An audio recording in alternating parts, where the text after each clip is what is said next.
It is a violation of correct principles to cause corps to act separately without communication with each other in the face of a concentrated army with easy communications.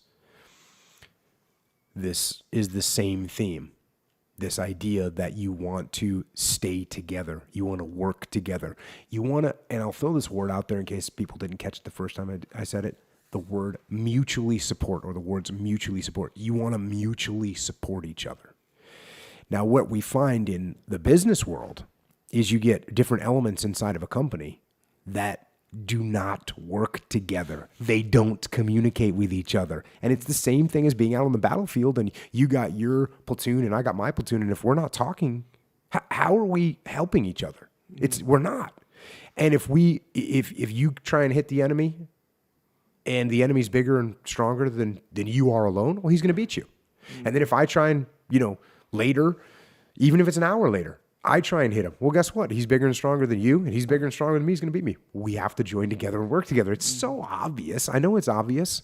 And you know what? You'd think it'd be obvious to people on the battlefield, and yet Napoleon himself felt the need to write that down as a maxim because people don't do it. Right. And Leif and I, in our book, we have the law of combat called cover and move. And that's what it is. It's about mutual support. It's about working together. It's about teamwork.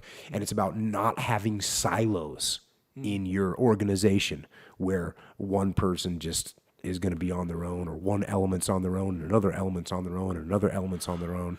Are you talking about like just structurally where that's how you kind of run the business, or are you talking about where they don't communicate because I don't really like that guy? It's both those. Oh, okay. Now, well, structurally, I mean, you have to have things structurally. There will be separate elements structurally in the military. I mean, in the military, there's artillery. That's a separate element. There's, logistics. That's a separate element. You've got the infantry companies, and there'll be separate infantry companies, but they're all separate. But they have to work together. They have to mutually support. They have to communicate. Right. If they fail to do that, well, in a business, you've got the same thing. You've got a sales branch. You've got an operational branch. You've got an administrative branch. You've got a marketing branch. And all those branches, they have to work together too. Right. Yeah. So, on a personal level, let's say, I don't like Jenny from HR. So, I can't stand Jenny from HR either. Yeah. So we're not gonna talk to her. We don't need her. We're just gonna continue without her. Kind of attitude.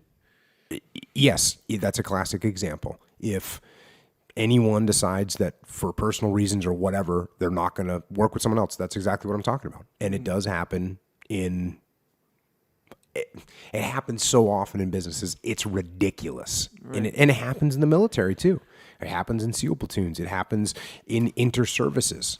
And that's just a huge obstacle to overcome. And like I said, that's why Napoleon Bonaparte himself put it in his maxims.